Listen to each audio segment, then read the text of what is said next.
Olá! Bem-vindos aqui ao meu podcast, que é o podcast Apsimed. Não sei se conheces o meu podcast. Sigo. Tu segues? Está lá no. É sigo da tua página. Tens tu que ouves o podcast. É única Aparece-me lá uma pessoa a vir no Spotify. Não é que eu presto muita atenção porque eu tenho déficit de atenção, mas Sim. eu estou lá e 20. Isso é muito bom para uma psicóloga, déficit de atenção. É ótimo, né? Está aqui a pessoa a desabafar o seu coração e te jogar a cobra no É telemóvel. o único momento de foco, é o único momento de foco que tem. Exato. Bem-vinda. Obrigada. Para quem não conhece, Kátia Martins. É impossível. Hã? É impossível não conhecer. Já, Estou a brincar. toda a gente conhece. Sim, sim. É. Estou famosa. Ligaram-me logo do Expresso a perguntar: tu vais falar com... E eu, sim senhor. Já viste? Eles têm Mas tentado. aquela do... E eu, sim senhor. Eles têm tentado anos e anos, não? Exato. Eu vou-te confessar uma coisa. O que eu queria mesmo era uma consulta com uma psicóloga de graça. Eu logo vi. E até inventei um podcast. Mas vai ficar gravado. Mas eu depois apago. Não, mas vai perceber-se que isso é péssimo. Não é? Até não pago, vai servir para chantar mais no futuro. Para a segunda consulta, né? Exatamente. Para a segunda consulta. Enfim, olha, para quem não te conhece, como eu estava a dizer, és psicóloga. Sim. Podes fazer um pequeno... Sou psicóloga clínica e da saúde, aliás, sou psicóloga nas áreas, na especialidade de clínica e saúde, do desporto, trabalho muito de problemas, como eu estava a te dizer ali no início, com depressões, ansiedades, burnout, eu gostava de trabalhar mais, trabalho com burnout também. Faço um bocadinho de tudo na área da psicologia, porque a gente depois acaba por ir aprendendo muito também com a experiência. Sou fisiologista do exercício clínico, muita gente não sabe, já tem a ver com a área de desporto que eu tirei antes de tirar a psicologia. Sou uma pessoa... Gostas de passeios na praia? Passeios na praia? Exato. Passear na natureza? Não muito. Exato. Estás de É por mais desporto, é por mais... Hoje não se tem uma que seja, credo. É por mais que queira dizer que sou super desportiva. Não sei, não vai passar uma imagem que não tem, portanto... Sim. Não, mas eu lembrei-me de falar contigo, porque vi aquela a série Adolescência.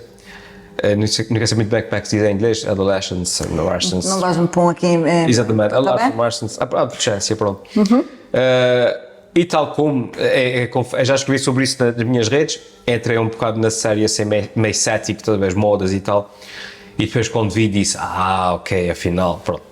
Até porque eu também tenho filhos, o meu filho mais velho é pré-adolescente, vai fazer agora 12 anos, e identifiquei-me um bocado com o assunto e tal.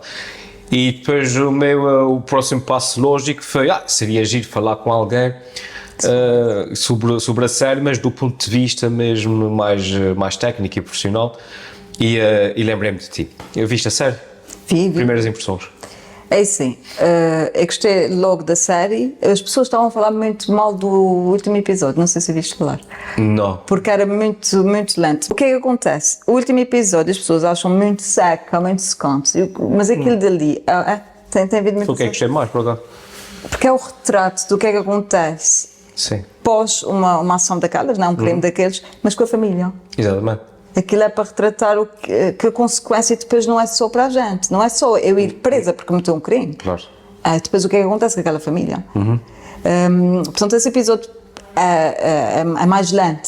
Sim. Mais lento, muito mais lento a acontecer. Parece que estão a seguir o dia de uma família e o que está a acontecer, não é? Mas é para dar mesmo esse exemplo, que o que a gente comete, nós pessoas cometemos individualmente, vai ter sempre uma consequência. Vai ter um impacto nas pessoas. As pessoas à nossa volta. Claro. Mas gostei muito da série e achei que a psicóloga lá está um papel incrível. Já vamos falar nisso. Yeah. Por acaso, o último episódio foi dos que gostei mais. Eu gostei imenso do primeiro, pronto, ao primeiro tem aquele primeiro impacto, não é? Gostei imenso do segundo, mais do ponto de vista de cineasta, de tudo o trabalho de produção, aquilo é tudo feito no texto, na escola, aquilo tem uma coreografia incrível. Gostei imenso do terceiro episódio pelo diálogo, já vamos falar disso, e gostei imenso do quarto episódio pelo como tu dizes, nós somos habituados a ver o impacto do crime na vítima e na família da vítima, mas como tu dizes, o criminoso, a pessoa que perpetua, que comete o crime, também tem um impacto nas pessoas que gostam dela, que ela é sempre filha, um criminoso é sempre filho de alguém, é sempre marido, irmão, o que é que seja. E é sempre, e foi forte ver não só o impacto do crime do adolescente na família dele, mas também aquela catarse do pai e da mãe, aquele meia-culpa, mas ao mesmo tempo a consciência de que fizemos tudo o que podíamos ter feito. Tipo, ele é quem é, cometeu o crime que cometeu, pronto. E somos todos humanos e vai ser impossível saber onde é que, o que é que correu mal, o que é que não correu, pronto, foi o que foi. O terceiro episódio, quão realista é? Bastante. Sim, Bastante. Estás a falar do episódio, deixa-me contextualizar, da psicóloga. Da conversa com a psicóloga, sim. É muito, porque assim, aquilo impacta tão bem, e nas consultas, numa consulta normal, sem ser com um crime desses, já nos impacta muito do que os nossos utentes contam. Sim, sim. E imagina que é uma criança, não sei se a psicóloga ali é mãe ou não, mas aquilo vai sempre. A gente, por mais que tente tirar aquilo que somos nós, o nosso background, daquilo que é as nossas consultas, a gente consegue, mas não é 100%. Okay? E o que é que acontece ali? Ela está com um sofrimento atroz e que é visível sempre que ele se ausenta, porque ele é uma vez que sai, não é? Sim. E depois ele volta. E aquilo mostra mesmo aquilo que se passa nas consultas, que é acabei de acontecer isso agora e dá-nos uma adrenalina e uma descompressão, claro. Completamente. Há histórias e naquele caso está muito realista, muito. Toda, até a questão dela ter dado a Sanjay a ele, aquilo há tido um porquê. Aquilo há tido um porquê. Ela tenta perceber, através dela dar a Sanjay, o comportamento dele e os valores dele. Dos valores dele, ou seja, cada pormenor está ali, está muito bem feito. Aquela série foi muito bem pensada. Portanto, sim, está muito realista a parte da psicóloga, principalmente quando vê-se que ela no final de tudo, de falar com ele, ela cai totalmente. Sim. Ela fica num estado que é péssimo. Ela aguenta ali, firme, e a sorrente. Eu não sei se eu viste que há uma parte ela é fantástica até como atriz, né? Porque aquilo é uma atriz. Claro. Mas ela é fantástica porque há uma parte na série, neste episódio, que ela está a falar com ele. E ele boceja. Isso. Sim. Não era contado. Exatamente. Não era contado. E ela perguntou se estava-lhe a aborrecer. E em psicologia nós fazemos isso. Ou seja, assim, se o meu utente boceja, ou entre com uma brincadeira, depende também do utente, não é? Claro. Entre com uma brincadeira, ou pergunto quer-me trocar de tema, acha que esse tema não está-lhe a incentivar. A gente faz sempre uma questão, né? Está ali o utente a bocejar, a gente tem que perceber o que é que se passa. Claro. Às vezes é mesmo a falta de sono, que a maioria dos meus utentes tem, né? Que, claro, com ansiedade e coisas assim. Mas ali naquele caso foi incrível ela ter dado aquela ali, porque isso acontece. E uma coisa que por acaso eu queria te perguntar, que é, eu como leigo estou a ver aquilo, estou a apreciar pelo diálogo, mas não estou por dentro das técnicas, ao longo da conversa, eu não percebi se era ela que estava a manipular a situação para ver a reação dele, ou se ela estava a deixar ele fluir a sua própria conversa para ir atrás e avaliar para onde é que ele quer. Ou seja, ela é que o conduzia para os caminhos ou ela deixava ir para ver até onde é que ele ia sozinho? São as duas coisas. Ela inicia, a questão é essa, tu inicias a conversa, inicias o tema, tu deixas a pessoa ir. Sim. Tu deixas a pessoa ir, porque aí é que vai-te mostrar onde é que estão os caminhos, os valores, a atitude, aí é que vai mostrar. Portanto, a gente só dá ali o início, depois a gente tem que deixar ir, porque se tu interrompes muito, vais estar a acabar por não te aperceber, estás a dar um tiro no próprio pé. Ou seja, queres descobrir, queres descobrir, desvendar, tentar perceber como é a personalidade de uma pessoa, a personalidade ou as atitudes, o que seja que for. Se tu começas a interromper e a tentar manipular a situação toda, o que é que vai acontecer? Vai acontecer de acabares, porque tu estás a interromper, tu não estás a fazer, tu não estás a conseguir fazer depois um discurso todo, uma percepção da história toda, porque tu estás a interromper, estás a perder. Não, deixar ir. Portanto, ela não manipula, ele tenta manipular sempre. Pois é isso. Ele tenta manipular sempre. Sim. Ele tenta. E ela, claro que ela vai ter que interromper aquilo, porque ele está a brincar também, ela ali está a jogar, está a brincar. Ela vai ter que depois também utilizar um pouco disso para tentar com que ele fale mais. Ou seja, o que ela está ali a fazer é tomar rédeas. Sim. Porque ele está a manipular, se ela deixar de fazer aquilo o dia todo, ela não chega lá de nenhum. Então, quando ela interrompe, é mesmo para tentar recuperar o discurso. Exatamente. É só para puxar. Ou seja, ela não está a manipular, ela está a pegar na manipulação dele, tentar interromper aquilo, para ela chegar a algum ponto. Para voltar, para retomar o curso da conversa. Claro. Porque, na verdade, o que eu vi esta parte da psicóloga, o que me fez parecer foi que a gente vem com crenças, não, às vezes, que ela queria crer que aquele miúdo era inocente, que é o ponto de partida onde a gente chega sempre. Eu quero que aquela pessoa seja inocente. Eu não quero que aquele miúdo tenha feito isso. Sim, sim. E eu acho que aquilo assustou tanto para ela perceber no fim. Não, ele fez. Sim. Pois. Eu, por acaso, gostei imenso. Mesmo o papel do miúdo, que há ali uma flutuação enorme de emoções. Ora ela é, entre aspas, charmoso, simpático, gostável. Ora, quando ele sente que ela está a controlar a situação e ele não quer ser controlado por uma mulher, eu quero mostrar que ele é que tem o controle da sala, é chupete, tipo gorila, começa a bater no peito. Ora vai-se abaixo, ora diz coisas que não quer dizer e volta atrás e entra em pânico. Há toda ali uma panóplia de emoções, há uma montanha russa de emoções e ela mantém-se sempre... Ela tenta manter-se sempre pianinho, né? Ali no mesmo registro, mas aquilo que acontece, o próprio crime que acontece tem muito a ver com isso. A parte emocional daquela criança não está bem. Sim. Ou seja, ela na consulta, ele tinha que ter ali uma patologia, um problema de conduta, uma perturbação de conduta, para que a gente não pode generalizar. Nem toda a gente que comete um crime tem uma perturbação de conduta, uma psicopatologia. Nem toda a gente. Às vezes é falta de valores.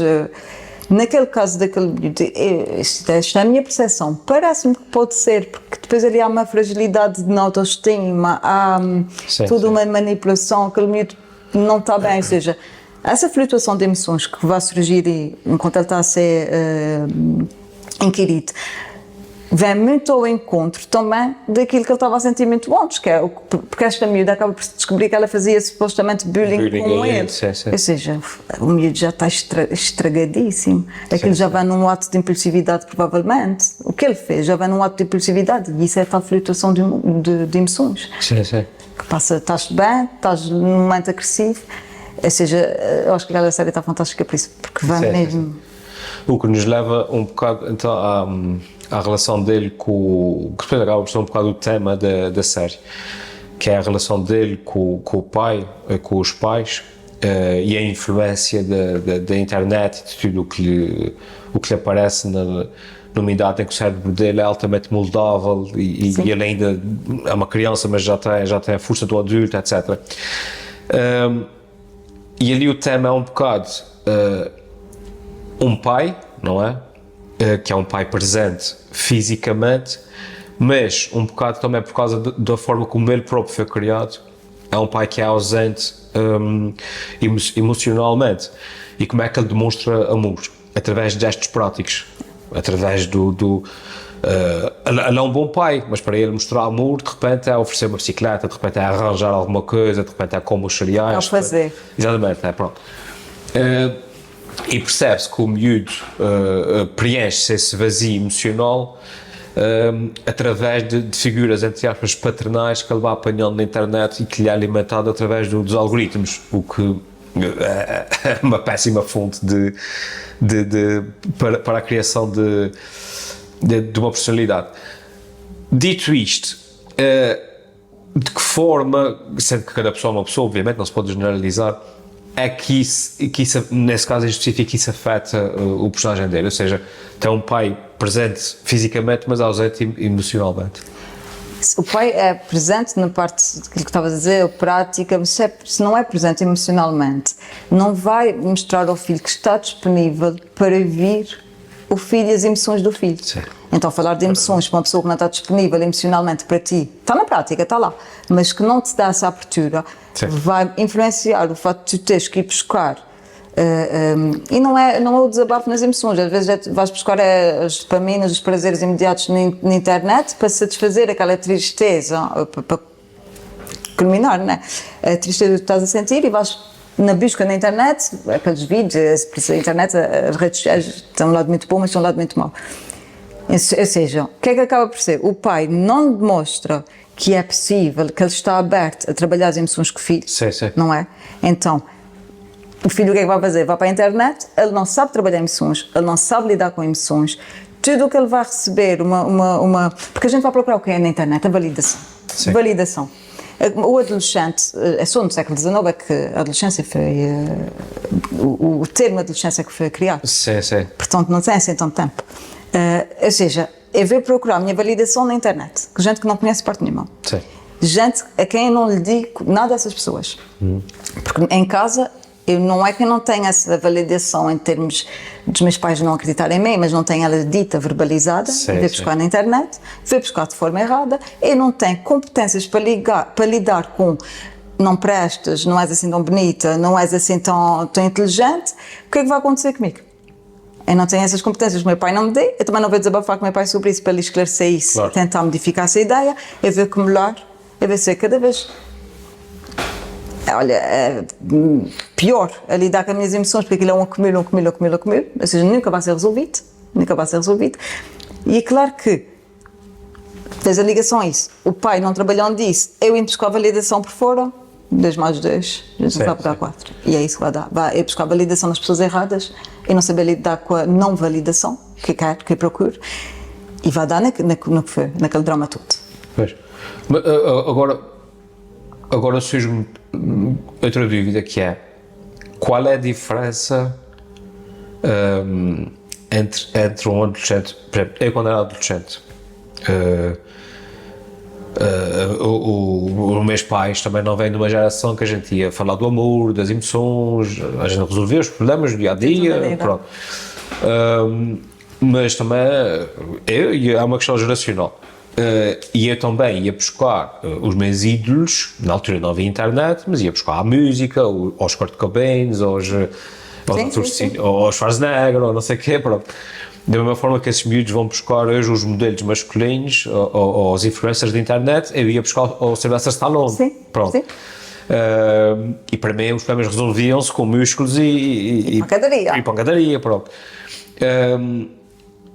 E podemos ir até antes, às gerações do meu pai, do meu avô, pronto, todos eles foram adolescentes, todos eles passaram por isso. E acredito que na geração do meu bisavô ainda falava-se menos do amor e das emoções, era pronto. Ou seja, hoje em dia temos adolescentes a passar pelo mesmo, mas com as redes sociais, ou seja, porque é que hoje é mais perigoso do que era há 40 anos atrás? Porque há uma coisa que acontece, há feedback. Há muito feedback. No meu tempo, a gente era... Tu eras os homens dos filmes da luta, eu era Britney Spears. Mas a Britney Spears não me dava feedback. Ela não me dizia que aquilo estava bem ou não. Hoje em dia tu tens os influencers e tu vais querer validar aquilo que tu pensas. Então, o que é que tu vais buscar? Um influencer que pensa da maneira que tu... Sim. Então, se esse influencer que tem não sei quantos mil seguidores diz uma baboseira qualquer, da qual eu até acredito, porque infelizmente fizeram-me acreditar que eu era assim e que as coisas funcionavam dessa forma, eu vejo o que é que vai acontecer comigo. Eu vou buscar a validação da pessoa que não é mais acertada e vou ter um feedback. Porque amanhã esse influencer vai estar a dizer novamente a mesma coisa. E vai estar a dizer, por exemplo, no caso dessa série, muito que, eles falam nos incels, né? Sim. Vai estar a dizer que realmente a mulher não presta. Olha, houve aqui qualquer polémica com um influencer que também falou qualquer coisa que as mulheres não deviam sair, blá blá, pronto. Já que tem namorado, não sai à noite, não sei o quê. Eu nem gosto de dar muito ênfase a essas pessoas. Mas pronto, muita gente põe like nesta gente. Aquele tu grila, não é? Outra coisa, ele ainda continua a ter seguidores. Ou seja, vais ver que vai sempre haver alguém que vai consumir aquele conteúdo. É estas pessoas que não têm esse feedback. Sim. Portanto, é muito mais difícil de controlar, porque os Korn não te davam feedback, os Disturbed não davam feedback. Tu tinhas ias buscar provavelmente certas coisas neles. Eu lembro-me que eu cheguei a vestir-me toda de preto, não era emo, mas à rocalhada. Eu cheguei-me a vestir, eu ia buscar ali validação, provavelmente em pessoas também era da rocalhada. Claro. Que meio à altura que era da Britney, né? Como eu já te disse. Ou seja, a gente vai buscar validação, mas tu não tens o feedback daquela parte de que tu estás a fazer que está certo. E agora tu tens esse facilitismo. Certo. Tu tens isso. E é isso, e é tempo para respirar. Acho que é muito importante. É por causa, estavas a falar disso, estava a me lembrar que é no meio tempo, quando eu estava na escola secundária, quando era adolescente, também às vezes havia os bullies, havia o que é que seja, não é? Chateavam e tal. Mas eu quando saía, às 3h30, ia para casa e tinha aquele tempo para respirar até o dia a seguir. No dia a seguir ia, lá vai para a escola, lá vai aquele, vai chatear a cabeça, não sei o quê, pronto. Mas eu sabia que quando saía da escola estava seguro, ia para casa. Hoje em dia, os miúdos saem da escola, mas aquilo continua no Instagram, continua no WhatsApp, continua, o telemóvel está pleno, o telemóvel está pleno, a rede social está não sei o quê, e depois um insulto que antigamente ficava-se na nossa sala de aula, hoje em dia vai para o mundo, vai para a internet, há likes, a gente vê quem está a rir, a gente vê quem está a fazer gosto no comentário que alguém fez a gozar comigo, etc. Ou seja, é uma coisa contínua. Eu acho que os miúdos hoje em dia não têm tempo para respirar. Não tem, nem lhes é permitido. Pois. Não lhes é permitido. E nós também temos muita culpa nisso, não é? Nós dispomos muito depressa de um telemóvel quando a gente não teve uma conversa com os filhos. Sim. Por exemplo, a inteligência emocional é uma área que eu adoro trabalhar. E a inteligência emocional é uma coisa, o que é, que não é uma coisa. O que é. Em vez de ser QI, é que é. A inteligência emocional. Ok. Não é uma coisa que tu nasces com. Uma aprendizagem que se faz. Se eu não ensino aos meus filhos a lidarem com as suas emoções, a lidarem a terem estratégias para lidar com feedbacks negativos ou coisas que vão se passar negativas, porque é que eu vou-lhes dar uma coisa que eu sei que vai proporcionar a todo o tempo isso? É isso que tu estás a dizer, eles não têm tempo. Tu sais de um ciclo, depois é isso. Se eu sofro bullying no meio tempo, ainda vou ali para casa, não vejo os meus pais, mas vou ter um tempo de relaxo, descansar e sei que amanhã aquele outro aluno não está na escola porque o horário é diferente, pronto. Sim. Não há hoje disso. Como estavas a dizer, tu chegas, tens as redes sociais. Eu vou-te dar exemplos. Eu tenho tantos, que às vezes um exemplo prático é melhor. Eu tenho tantos, e tenho aqui uma que está na minha cabeça. A miúda é incrível. Mas ela gozava muito no WhatsApp. Ou seja, e ela tinha medo de expor a sua opinião às coisas, então tinha aqui no rebanho. Porquê? Porque é que ela tinha medo? Mesmo que aquilo depois estivessem a gozar com ela, tinha que achar que ela tinha que fazer, que tinha piada. Porque depois iam fazer os stickers dela. Sim. De uma foto que lhe tiraram distraída e ela não ficou bem na foto. Certo. E então ela tinha que engolir as coisas, passar por aquela humilhação, e era todo o dia. Sais da escola e tens aquilo todo o dia. Mas é isso. É precisamente isso que é exatamente isso. E era da escola antiga dela. Sim. Era na escola antiga, porque ela mudou de cidade, entretanto, Ribeira Grande, Ponta Delgada, ela mudou de cidade, veio para esta, para aqui, para Ponta Delgada, mudou de escola, mas ainda está ligada à turma que sempre teve, uma miúda, sempre teve, mas não tem descanso. Não tem descanso. Ou seja, o que eu não percebo é isto, como é que a gente não trabalha isto com as crianças? E as escolas, a matemática é muito bom, o português é muito bom, mas era preciso muito esta parte da inteligência emocional, e eu tenho-me apercebido isso à medida que vou trabalhando com pessoas que a maioria de nós não temos. Nossa geração, está péssima, está péssima. Esta daqui tem a oportunidade de ter, e é trabalhável na nossa geração, né? Tem a oportunidade de ter, e mesmo assim a gente dá ferramentas erradas para a mão, erradas ou que mal dadas ali. Acho que são poderosas demais para uma coisa que dá uma pistola carregada a uma criança e diz brinca, mas com cuidado. Brinca, mas com cuidado. Exato. Está disponível aí o gatilho. Exato. Mas é isto. Ou seja, o problema é esse, a gente dá demais, quer dar, e também isso vai buscar muitos outros assuntos. Os pais não têm paciência nenhuma nem para churra. Sim. E o que é que acontece? Dão um telemóvelzinho para te ver se te calas aí. Exatamente. E eu faço uma barrinha, quero uma rede social, e o pai não concorda e diz que não, mas 3 dias depois já está dizendo que sim, porque apanhei uma positiva que não é mais que a minha obrigação. Exatamente. Mas eu vou dar porque apanhei. Os amigos todos têm, ele é o único que não tem. Os amigos têm, que não têm, porque depois eles fazem chantagem, porque é normal na idade deles, como a manipulação que aquele miúdo do filme faz. É de idade. É de idade. Porque eu não tenho, os meus colegas todos têm, e o pai disse: o meu não há de ser o único, não vai ter. Claro, menos pessoas. Pega na pistola. Exato. Pega na pistola. Acho também que a gente faz parte, a nossa geração e a geração dos nossos filhos, mas nós fazemos parte de uma gerações cobaias, que é na transição entre, eu vou inventar, mas entre o Homo sapiens e o Techno sapiens, que nós somos provavelmente a última geração que cresceu sem internet. a última do planeta, a não ser que haja um cataclismo, salvo seja mas à partida.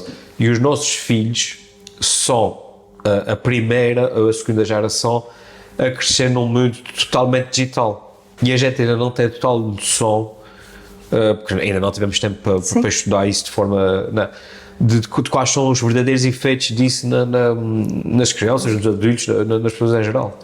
E tem uma panóplia de efeitos, e é isso, a gente não teve tempo de estudar para preparar-nos como pais para lidar com as situações, e não tivemos tempo sequer, nem temos porque trabalhamos, e não podemos, não dá, os pais também não podem ser super-heróis, é preciso só tentar supervisionar. A gente trabalha, tem as nossas vidas, né, e não consegue combinar tudo.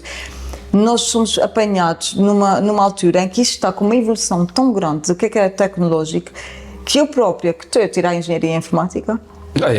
Desporto. Sim. Eu não me consigo apanhar dentro de muita coisa que eles estão, ou seja, isto está a ter uma evolução tão grande, que sabes o que é que eu sinto? Que parece que eles estão-nos a fugir pelas mãos. Parece que é mesmo para isso, é para nos fugirem do controle. Quando tu aprendes amanhã que há uma aplicação, olha, hoje saí de uma consulta há bocado que aprendi que havia uma aplicação qualquer de fotos também, e disse, o quê? Ela disse, publiquei aqui, ele pôs gosto, e eu, que aplicação é essa? E eu acho que eu sou a pessoa que estou dentro das aplicações todas. Não estou. A gente aprendeu, a gente teve aí entre um mundo que é, aprendeste a viver aquilo que é a realidade, o mundo real, e depois aprendes a ver o que é o virtual, mas tu já tinhas o que era a realidade, tu fazes uma comparação diferente, não é? A criança não. As crianças, os jovens hoje em dia, o que é que acontece? Eles são impactados logo com o mundo, tu não sabes onde é que há a realidade, e depois tem a ver, mesmo no filme a Pílula Vermelha, tem a ver com Matrix. Exatamente. A gente vai para trás. Tal como a questão daqueles incels, tem a ver com 1993, uma mulher dos Estados Unidos, uma anala, que criou uma mulher. Uma mulher que cria uma página na internet para falar do seu próprio celibato. Uma mulher. E isso depois é voltado contra as mulheres. Não sabia isso. Estamos a falar de uma data de 1993 e de uma data da Pílula Vermelha, do primeiro Matrix, acho que é 99. Por aí, não é? Ou seja, tu estás a falar de duas coisas que é do nosso tempo, das nossas adolescências, que está sendo vista agora, está sendo utilizada agora. Estás a ver o arrasto que isto leva, e depois tu queres tentar acompanhar tudo, vem coisas do teu tempo que já não te lembras, que essa Pílula Vermelha lá ia-me lembrar dos incels, ou seja, tu estás sendo arrastado, e eu sinto muito isso, estás sendo, porque eu trabalho com muitos jovens, arrastado por uma coisa que todos os dias recebe uma novidade nova, há uma coisa nova. Portanto, como é que aquelas cabecinhas não estão? Por acaso há um raciocínio giro, estavas a dizer isso e estava-me a lembrar que é uma coisa gira, que é, por exemplo, uma pessoa a 1230 não tinha uma vida muito mais diferente de uma pessoa em 1640. Eram camponeses, tinham os campos, mas uma pessoa em 2000 tem uma vida completamente diferente de agora, né? 2025, com inteligências artificiais e 25 anos. 25 anos. E é bom que a gente pega nisso, porque eu vou buscar aqui uma coisa que eu trouxe, porque encontrei. Isso é uma acumuladora. E este livro, eu tenho desde a 4ª classe para aí. Este livro é de 98. Isso foi feito pela Comissão Europeia. Desculpa, mas para quem está, a maior parte das pessoas soube. Isso é o descrever. Isso é o quê? Há um livro sobre racismo. Ok. Depois, o título é Racista Eu. E eu estava com este livro, fui buscar, mudei para a minha casa e fui buscar as minhas coisas à casa dos meus pais e vi esse livro. E guardo tudo. Tudo mesmo, está bem? Desde o aparelho dos dentes. Até os dentes em si. Até os dentes em si. Até os dentes em si. Minha mãe que agora deu no colar, maravilhoso, fantástico. Mas este é super interessante. Pronto, estava lá em casa, lembro-me quando fizeste o convite e disse: vou levar aquilo porquê? Porque o nosso problema era este, no nosso tempo. No nosso tempo, sim. O nosso problema era o racismo. Era isso. Hoje em dia, qual é o problema? Que já nem é, já era a homossexualidade, já está começando a normalizar, e eu acho fantástico. Agora o nosso problema está a criar-se é por causa disso, as redes sociais, os estigmas que se criam, as comparações, o que é que isso está trazendo no adolescente, ou seja, toda a vida, o ser humano não nasce para ser equilibrado, toda a vida vai ter um problema. Toda a vida na sociedade vai se levantar um problema, tu nunca vais chegar ao equilíbrio. voltando agora um bocadinho aqui aos adolescentes. É quando pais, não, eles vão entrar ali numa idade de 13, 14, 15, que já querem a sua independência e tal, mas que ainda precisam de uma supervisão adulta. Qual é que é o limite para um pai entre supervisionar o filho e invadir a privacidade que ele precisa quando adolescente? Ou seja, a partir de que momento é que me é, entre aspas, por exemplo, legítimo e ver-lhe as mensagens do WhatsApp? Pois, isto vai sempre criar este problema que não tens uma resposta única. Mas se tu trabalhasses a inteligência emocional das crianças, já não precisavas tanto disso, porque havia uma confiança e uma abertura para elas dizerem o que é que estava fazendo sentir mal. Sim. Agora, nessa situação toda, vai-me lembrar os pais. Isso tudo vai-me lembrar os pais. E não vai haver um limite. Eu não posso chegar aqui um pai e dizer, olha, até que ponto é posso ir? Tenho que falar com o seu filho. Uma comunicação muito aberta, um diálogo muito aberto. Porque, para mim, pode ser que chegar ao pé do telemóvel do meu filho, que é uma confiança que eu tenho com ele e sei que ele vai me dizer tudo e abrir as mensagens e não ver problema nenhum. Quanto para outro pai, vai dar aquele medo de eu vou chegar ali e vou perder a confiança do filho, porque vou estar a vigiar as coisas dele. Não há um limite, infelizmente. Ninguém pode dizer até que ponto é que já estás a ir contra a privacidade, porque isso também tem muito a ver com a educação e com a relação que tens com o teu filho, do que é privacidade ou não para ti, do que é abertura, tem a ver com a tua abertura com o teu filho. Ou seja, se eu não tenho abertura nenhuma com a minha filha, um simples olhar às vezes para o telemóvel dela, mãe, o que é que estás com o olho? Mãe, o que é que estás a olhar? Sim. Estás a perceber? Nunca há um limite de dizer, olha, a partir do momento em que chega a esse ponto, já estás a ultrapassar. Depende muito da relação que tu tens. Agora, se as pessoas comunicassem mais com os filhos, isso seria muito mais facilitado. Mas acho que as palavras comunicar e adolescente na mesma frase. Não. Sabes o que é que aprendi uma coisa? Sim. Por uma psicóloga, que não foi minha. Eu fui uma vez uma consulta de psicologia, talvez por testemunho, e na altura o que esta psicóloga ensinou foi que a adolescência não é complicada para o adolescente. Sim. A adolescência é complicada para os pais. Sim. O adolescente está a viver aquilo que todos nós vivemos. Os pais é que também é um estigma, não é? A adolescência é um estigma. A adolescência, eu tive uma jovem de 14 anos a dizer-me isso, não tem uma semana. Sim. Eu acho que a adolescência é muito chata. E eu estou farta que falei na adolescência. Sim. E eu perguntei, mas porquê? Porque olha, ela depois explica que agora só há workshops na escola sobre adolescência. Ou seja, estão a colocar aquilo que inclui-se uma coisa, não é? E ela diz-me que está farta da adolescência porque ela vê que os adultos já puseram um estigma em cima dela. Sim. E dos seus colegas, que ela quando entra nos sítios, a adolescente já vai fazer mal, mamidamente. 14 anos, este discurso tudo muito bem definido, adorei. Ou seja, esta questão daí, da gente já vi que a adolescência é complicada, não é? A adolescência é complicada. É complicada porquê? Porque eu estou tentando, aquilo é sempre um paradoxo, eu estou tentando pertencer a um grupo. É o grupo de pares, chama-se até assim. O senso de pertença é preciso. Mas ao mesmo tempo estou criando a minha identidade. Ou seja, estou criando a minha identidade, mas estou aqui tentando pertencer a esse grupo e o que é que vai acontecer? Se esse grupo não for bom, olha a minha identidade como é que está sendo formada, não é? Claro que aí vai criar o estigma, porque a adolescência é complicada por causa disso, por causa das pessoas que tu escolhes. E nós também na nossa altura tínhamos que estar, a aceitação sempre existiu, e a gente sempre querer pertencer. Era o cigarro. Não é naquela altura, já nos anos 70, né? Mas para a pertença, na nossa geração, vamos aqui fumar, vamos ver se a gente consegue dar umas bafadas. E tentei fazer bolinhas. eu odiava aquele sabor. Eu tentei, disse à minha mãe depois, uns anos depois, claro, que tentei fazer bolinhas, mas porquê? Porquê que eu tentei fazer bolinhas? Para ser fixe, para pertencer. Para ser fixe, para pertencer. E ainda não estava no meio estilo dread, roqueira, que foi tudo um processo. Ou seja, nós levamos a adolescência como fosse uma coisa muito complexa, muito complicada, quando a gente já passou. Quando até era muito mais, quando a gente está passando por aquilo é muito mais normal, é chato, toda aquela parte hormonal, tudo ali, as sensações e reconhecer e ver o que é que gosto daquilo, se não gosto daquilo, pronto, isso tudo apesar de para um serzinho que ainda não é adulto, também já não é criança, isso é tudo muito complicado, tudo muito complexo, mas a gente também não ajuda. Por acaso é giro, porque eu não me lembro do meio tempo, agora que falas nisso, eu estava a tentar lembrar, não me lembro do meio tempo de se falar na palavra adolescência. Eu acho que fui adolescente sem saber que era adolescente, era tipo, era normal, estava a crescer. Sim, senhor. Um conselho final aí para... não há, como tu disseste há pouco, não há nenhuma fórmula secreta, nem nada disso, mas pais que estejam aí a criar adolescentes no mundo de hoje, assim, se pudesses dar um conselho. Posso dar um conselho que eu digo que é sempre importante.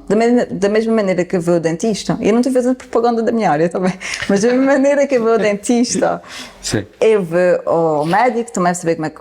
Não, os pais vão ao médico, não é que os filhos, aquela consulta de rotina. Devia-se fazer um check-up. Um check-up psicológico.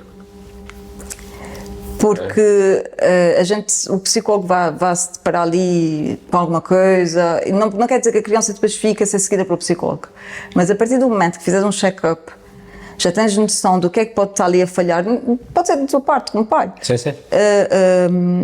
Eu não gosto de dizer a palavra falhar em si, não é? Mas algo que está ali a faltar. Sim, sim, sim. E o conselho maior que eu dou é esse. E se a pessoa não tem condições de levar um psicólogo, os serviços de segurança social conseguem atribuir de forma gratuita, mas às vezes está cheio. A pessoa tente ao menos comunicar mais com o filho e mostrar predisposição a aceitar as emoções, porque eu estou muito a ver que a minha filha de 12 anos está a namorar, vai gostar, claro, mas se eu reagir mal, fechei a porta para com qualquer outro desabafo. Às vezes quaisquer dúvidas que o cara tenha a partir daí, fecha logo, partilha, vais reagir mal, claro. Não vai dizer, não é? Eu não vou... Isso é como a experiência de Skinner, não é? O ratinho. Viste falar dos choques. Pões o ratinho num labirinto e ele, para tirar a comida, sabe que tem que tocar na alavanca. Sim. Pronto. Aquilo é uma aprendizagem. Se todas as vezes leva um choque, claro, eu já não vou lá. Claro. Porque não vai trazer benefício dali. Claro. Portanto, a gente já está a condicionar. Isso, por acaso, não é mesmo condicionamento ou pronto. Eu já vou estar a condicionar o meu filho a não vir desabafar comigo porque a minha atitude. Sou eu que não estou a aceitar a adolescência, sou eu que não estou a aceitar o processo natural. Claro. Sempre que é isso, acaba por ser isso, é um processo natural. Um processo natural. Não é ele que é especial e diferente dos outros, faz parte. Não. E ele está num momento diferente do meu, naquilo que foi a minha adolescência, não é? Então, eu posso até não me pôr a par de tudo o que se passa, mas se eu for-me abrindo a ele vai-me pôr a par. Sim. Ele vai-me pôr a par. Eu tenho muitos pais que têm uma relação excelente com os filhos é que vão dizer, olha mãe, há esses sites assim, e eles falam com os pais. Chegam e eles é que vão falando com os pais. Claro. E os pais vão aprendendo de ti. Se tu fechas-te para isso... Claro. Sim, senhora. Muito obrigado. Nada. Foi espetacular. Não sei se queres aí, se tens alguma página que queres que o pessoal siga, aproveita. Eu não sei muito fazer publicidade. É sempre só aqui uma coisa, porque eu acho que... Ai, meu microfone. Pela cedência do espaço aqui da Plenamente, da clínica Plenamente, porque liguei-eles, perguntaram-se logo, disseram claro, arranjaram logo uma sala maiorzinha. Queria agradecer por isso. Mas publicidade de mim própria não consigo fazer. Tá bem. Sigam a minha página então. Sigam a página dele.